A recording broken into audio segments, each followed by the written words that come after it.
전문가를 위한 일본 경제 비즈니스 니혼 게이자의 비즈니스쇼로 29번째 강의 에네르기, 전력,電力구,原子力구를 얘기해 보겠습니다. 본론에 들어가기 전에 여러분들이 에네르기란 말 귀에 거슬리시죠? 사실 일본식 영어 표현인데 늘 말씀드립니다만 일본어는 모음이 아, 이, 우에 오밖에 없기 때문에 어가 안 되는 것이죠. 그리고 영어에 독일식으로 발음하기 때문에 에네르기라고 하는 것이고요. 다만 일단은 일본 산업의 중추, 원동력이 되는 이 전원 공급 부분을 다뤄보기로 하겠습니다. 우선 본론에 들어가기 전에 여기는 좀 특이한 시장 구조가 있어서 먼저 말씀을 드리겠는데, 여러분들 뭐 이 자원 가지고 막 싸우고 안 내주고 하는 거 아시죠? 특히 최근에 그 히토리우 같은 건 물론 다음 시간에 다루겠습니다만은 드문 흙인데 이 히토리 없이는 못 만드는 전자제품이 많습니다. 그래서 그런 자원을 가지고 국익을 앞세워서 하는 그런 현상, 특히 보유국이 국가가 관리해서 시장 유통이 까다롭게 만든다거나, 그다음에 광산 개발의 권익을 주고받는 과정에서 정치적인 논리가 개입되고 하는 그런 소위 말하는 자원 민족주의, 내셔널리즘이 있고, 또 하나는 자원이 참 편제되어 있습니다. 물이나 공기는 뭐 세계 어디나 다 있습니다만은 이 자원은 뭐 일정 지역에 있는 것이 많아서 한여러 우리나라에 지금 없는 자원이 얼마나 많습니까? 그래서 다 그를 들여와야 되고 파는 나라의 입장에 따라서 우리가 항상 따라가야 되는 그런 자원의 편제성에 따라서 시장이 굉장히 특수하다. 그 다음에 게다가 거기 들어서서 독자적으로 개발하는 엄청난 큰 기업체들, 소위 말하는 메이저가 있습니다. 이들이 대개 산업별로 두세 회사가 과점하고 있기 때문에 자원 메이저가 꽉 잡고 있는 시장에서 많은 기업들이나 심지어 정부들까지도 힘이 드는 이런 현상을 이 전원 에너지에 관해서는 반드시 논의하고 넘어가야 될 것 같습니다. 그래서 자원 메이저가 다루는 분야를 보면은 그러니까 석유 메이저, 천연가스 메이저, 철광석 메이저, 원료탄 메이저 등등 이렇게 분야별로 금, 문, 모든 희귀금속, 대개 이것들이 또 석유 회사가 많습니다. 그래서 오늘은 이 메이저에 관한 논의가 각 산업별로 많이 논의될 것 같습니다. 네, 그러면 일본의 에너지 산업을 좀 살펴보겠습니다. 우선 일본은 어디서 어느 원천에서 에너지를 구하는가를 먼저 좀 살펴볼 필요가 있는데요. 역시 화력 발전이 90% 이상, 그 다음이 수력, 그 다음에 원자력, 그 다음에 재생 에너지이거든요. 그러면서는 자, 그럼 화력을 위해서 떼는 연료가 어디서 오느냐? 없기 때문에 다 해외에서 들어온 거고. 그래서 아까 우리 말했듯이 큰 탱커들이 이렇게 있는 이유가 이런 구성인데, 이건 사실 우리도 거의 마찬가지 아니겠습니까? 한국도.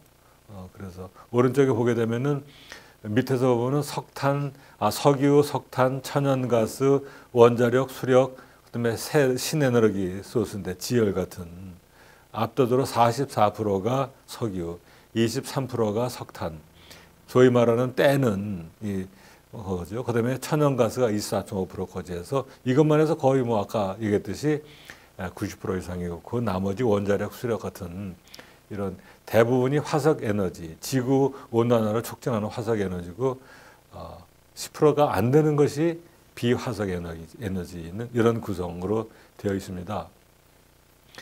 근데 이 오일 산업에서는 진짜 메이저가 아주 중요해서 엑슨모빌, 영국의 본사가 있습니다. 그다음에 로얄 더치쉘, 이게 더치가 네덜란드 아니겠습니까? 로얄은 영국이고, 그래서 이거는 원래 그 네덜란드와 영국의 자본이 합친 회사이고, 그다음에 BP, 브리티시 페트롤리엄이죠.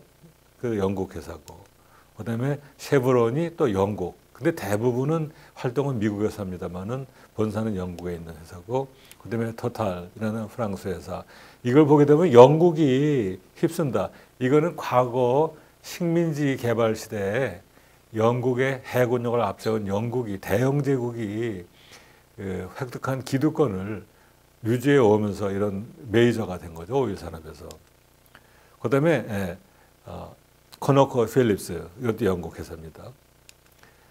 근데 일본은 메이저라고 할 만한 사람들은 없고 다만 일본에서 크다는 의미에서 일본의 대기업들은 JXTG 홀딩스 굉장히 뭐 어려운 영어 같습니다만은 이게 신니폰 세키유가 JX고 토냉 동연이 일본 발음으로 토냉 그 토냉 제너럴 해서 이 두 회사가 합병하면서 만들어진 이름이 JXTG 홀딩스.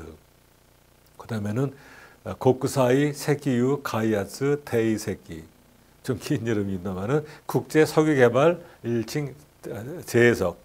이거 옛날에는 데이코쿠 세키유 제국 석유의 약자죠. 이거는.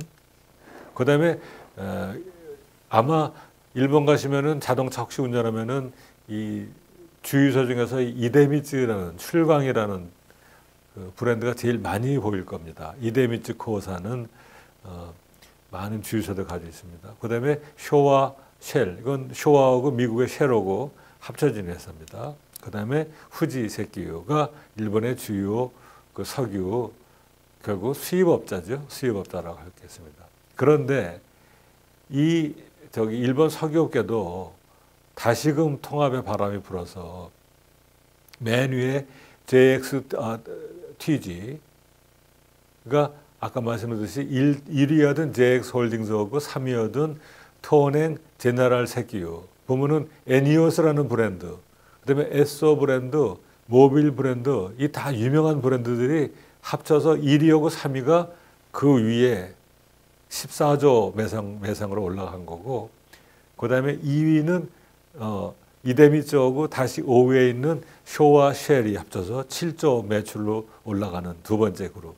그다음에 가만히 있는 거는 코스모 에너지 그렇게 된 지금 큰 여기도 합병이 생겨서 구조 변화가 있는데 이거는 그 전에 매출 상태를 표시한 겁니다.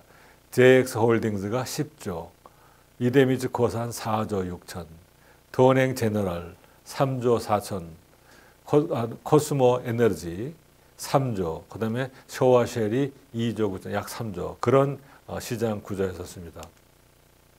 그 다음에 LNG 이것도 대부분은 뭐 당연히 해외 수입입니다만은 수입하는 걸 그 나라별로 비교해 보게 되면은 제일 많이 수입하는 나라가 일본, 그 다음에 거의 에너지 관해서 뭐 거의 똑같은 구조를 가진 한국이 17%로 2위 수입. 그 다음이 북중남미건 합쳐서 한 거고 중국이 한 나라가 7.5%, 유럽이 16%. 그 다음에 아시아이기 때문에 이것만 봐도 한중일 특히 석유 한 방울 안 나오는 이 표현은 일본, 한국 공이 쓰는 표현인데요. 석유 한 방울 안 나오는 일본하고 한국이 합치게 되면 거의 50%에 가까운 것을 알 수 있습니다. 50% 넘습니다. 예.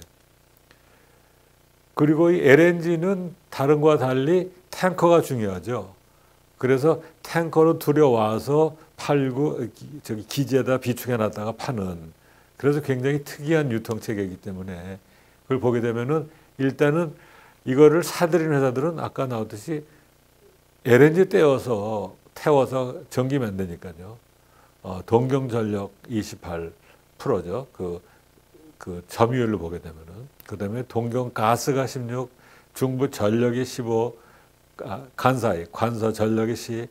그러니까 결국은 오사카 가스, 규슈電力, 도호쿠電力 결국은 전기 회사나 가스 회사가 LNG를 들여서 사업을 하는 것으로 나타납니다.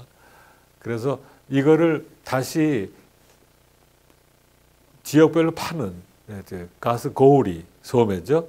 업자 등록을 보게 되면은 이 회사들의 그 자체에 아니면은 그 자회사들로 간사이電力, 도쿄電力, 주부電力, 규슈電力, 고쿠사이 세키유 가야즈 테이세키, 그다음에 도호쿠 텐넨가스, 니혼 파밀리티 솔루션, 구마모토 미라이에르 에너지, 그다음에 츠쿠고 가스 같은 이런 그 일본 전체를 커버하거나 지역의 가스 혹은 그 도매상, 소매상 이런 업자로 구성되어 있는 걸 알 수 있겠습니다. 이 수입 경로는 처음에는 그 LNG를 납품하는 회사가 주로 상사가 중심이 돼서 상사하고 운반회사가 같이 말하자면 LNG 연료 판매 회사를 만들어서 거기에 맞는 선박을 보유하는 목적 회사를 여기 보게 되면 미쓰비시 상사가 중심이 돼서 이런 판매 회사를 만들고 거기에 맞춰서 다시 목적 회사가 그 선박을 계약하는데 여기 보니까 한진중공업이 계약이 됐네요. 이 그림에는 이런 식의 말하자면은 그 운반 체제가 중요하고 사실 LNG는 뭐 가서 캐거나 무슨 광산 개발이 아니니까 그냥 탱커에서 그대로 실는 거 아니겠습니까? 그래서 운반이 중요한 거죠. 실어 오는 거. 보게 되면은 왼쪽에 생산지에 있는 그 생산지에서 LNG 탱커에다 실어가지고 바다를 건너와서 본국의 탱크에다 집어넣는 그런 굉장히 단순한 그 유통 구조를 가지고 있는 것을 알 수 있습니다.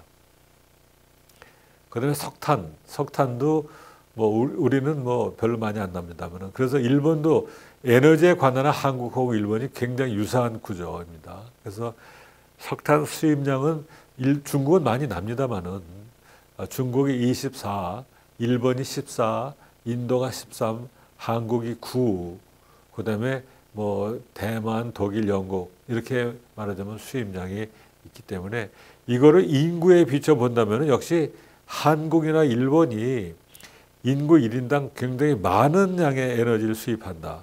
그만큼 제조업에 열심히 뛰어들어서 물건을 만들어 팔아야 사는 나라이기 때문에 이 제조업을 떠받치기 위한 이런 이 에너지 산업이 굉장히 발달했음을 알 수 있겠습니다. 지금 한국이 뭐 저기 영국의 거의 3배 가깝지 않겠습니까? 그런 정도로 에너지가 생명선이다라고 하는 것이고요. 거기서 공급된 에너지가 국내의 많은 가정이나 시설에 공장에 공급되는 전력. 사실 전력은 옛날에 우리도 그렇습니다만은 그 정부 회사가 통일적으로 가지고 있다가 나눠진 것이죠. 그래서 이거는 뭐 그냥 지역 회사로 그냥 간단하게 나눠져 있습니다. 오른쪽에 저기 지역별 발전량을 보게 되면은 뭐 그걸 보겠습니다. 그러면 도쿄 전력 32, 간사이 전력 16, 중부 전력 15, 규슈 전력 10, 동북 전력 9. 중국 여기서는 중국은 저기 바다 건너의 중국이 아니라 일본의 주거구 지역이죠. 우리 봤듯이 히로시마 쪽에 홋쿠리쿠, 홋카이도, 오키나와 그야말로 그 지역 사회의 인구 수에 비례해서 그 전력 회사들이 힘을 가지고 있고 거기에 맞게 발전량이 비례하고 있음을 알 수 있습니다. 그리고 일본 국내 2015년도 같은 경우에 아까와 아마 유사한 얘기가 되겠습니다만은 발전량이 원천별로 보게 되면은 소스 천연가스 40%, 석유 8%, 그다음에 석탄이 많습니다. 32%. 그다음에 기타 화력 여기서 문제는 원자력이 0.9%. 그다음에 태양광이 의외로 3.3%. 그래서 이 대체 에너지는 아직은 그야말로 일본에서 에너지원으로 아직은 저기 자리 잡지 못했다는 것을 알 수 있겠는데요. 여기서 산업체를 벗어나서 한 가지 우리가 주목해야 할 것이 이 전력 자유화. 과거에는 우리 통신 같은 거에 한계가 되겠습니다만은 그 통신이 국가 회사였죠. 그래서 국가가 가지고 있던 통신망을 다른 통신회사들이 쓸 수 있게 하는 소위 말하는 상호 접속을 이루어짐으로써 지금도 뭐 SK텔레콤이다, LG다 하는 회사들이 자기가 스스로 통신망을 묻어서가 아니라 과거에 세금으로 만들어진 통신망을 빌려서 쓰는 거기 때문에 가능한 그게 자유화입니다. 통신 자유화.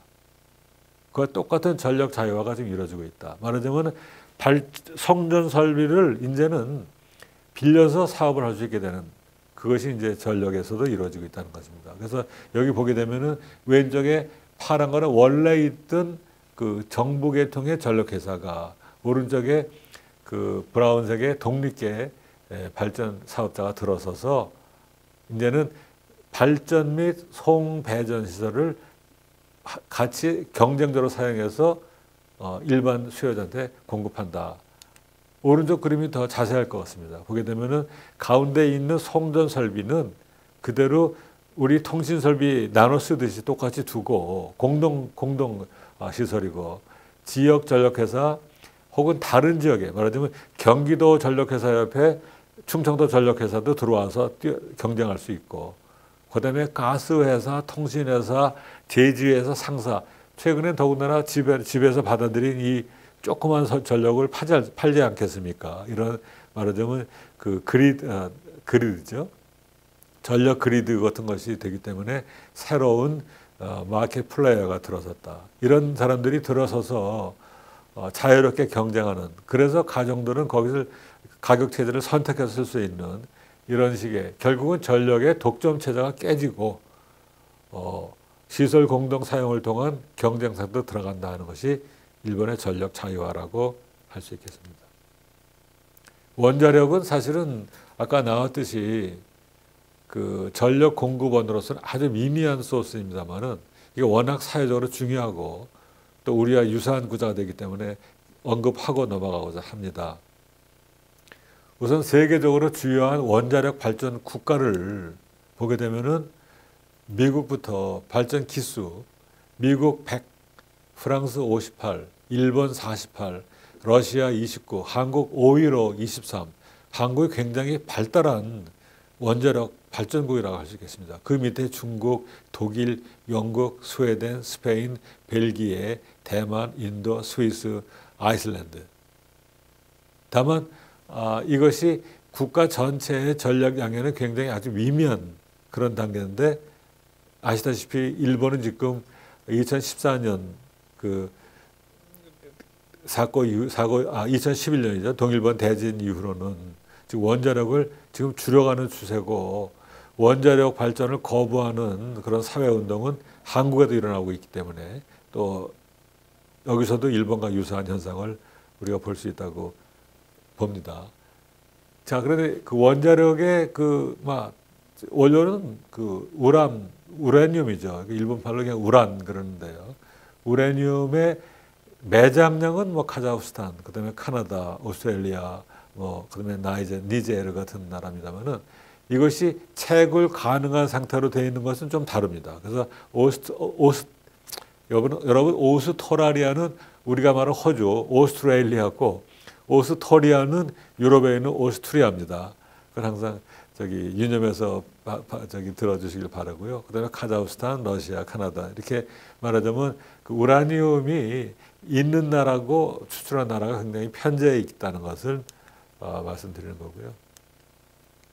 일본은 원자력 발전이라는 것이 이런 그 하나의 피라미드 구조로 맨 위에 플란트를 만드는 우리가 흔히 생각하는 원자력 발전 회사는 히다치, 그러니까 원래 G 기술을 받아들여서 여기는 히다치 제너럴 일렉트릭, 히다치 G이고요. 그다음에 도시바, 지난번에 우리 이미 다뤘듯이 사고도 났고 회계 검사도 막 받는 미쓰비시 중공업 있습니다.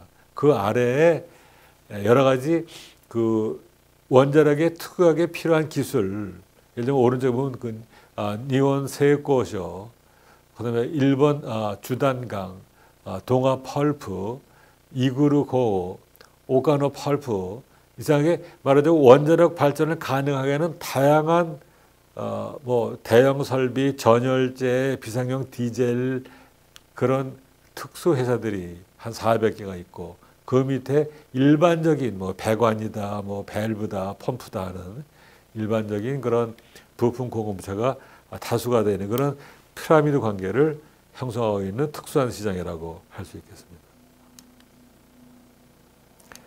그리고 발전소가 이렇게 많은데요, 일본에. 문제는 지금 빨간 게 현재 정지 중거 아니겠습니까? 그 얘기는 과거에 무지무지하게 많은 발전소를 만드는 것이죠. 근데 이게 앞으로 지진이 발생하게 되게 되면은 이게 커다란 사고가 벌어진다는 사회적인 경각심이 지금 굉장히 고조되어 있기 때문에 보시면은 대부분 지금 빨갛게 정지가 되어 있고, 노란 거 건설 중인 거는 지금 하나, 둘, 세 군데에 다섯, 네 개밖에 없습니다. 거기다가 파랗게 된 것은 운전 중인데 앞으로 정지되는 것. 이렇다면은 앞으로 지금 아베 정권이 그 산업계에 그 요청을 받아서 원자력 발전을 어떻게든지 유지하거나 확대하려고 노력하는데 워낙 그 지난번에 독일번 대지진으로 뒤인 일본 사람들이 강력하게 원하기 때문에 앞으로의 원자력 발전은 일본에서 거의 미미한 존재로 바뀔 거라는 예측이고요. 최근에 한국에서 이런 논의가 있습니다. 원자력 기술이 그렇게 출중한데 앞으로 발전을 안 하고 접는다는 말이냐는 지금 그런 갈등이 한국에도 있는 실정입니다. 이사에서 말씀드린 에너지, 전력, 원자력 시장, 산업, 우리와 굉장히 유사한 구조를 가지고 있습니다. 여기에 그 산업을 세 개의 키워드로 정리한다면 우선은 지정학, 다른 것과 달리 이런 그 지정학적인 요인, 국가의 그 자원 민족주의 같은 것이 중요한 요인으로서 더군다나 거기다가는 대형 오래된 그 메이저들의 독점적인 파워가 굉장히 중요한 요인이라는 것을 우선 말씀을 드리고요. 두 번째, 에너지 자체가 지금 변화하고 있다. 말하자면 이제 해외 오일에서 너무나 치명적으로 의존하고 있는 것을 벗어나고자 하는 것이 지금 노력이 많은데 그 와중에서 사실은 가장 중요한 대체 에너지였던 원자력이 지금 굉장히 핀치에 몰려 있는 것이 또 이 산업의 중요한 주목점이라고 할 수 있고요. 나머지 전력에 있어서는 전력 시장이 통신과 똑같이 자유하고 있다. 경쟁 체제로 들어가서 전력 발전 및 송전 시설을 이제는 자유롭게 이용해서 복수의 시장 참여자들이 경쟁하게 하는 그런 체제가 정착되고 있다는 것이고 그 와중에서 원전은 거의 앞으로 이 그 발전 시장에서 어쩌면은 아주 미미한 그런 위치로 추락할 것이다라는 것이 일본에서의 지금의 현실입니다.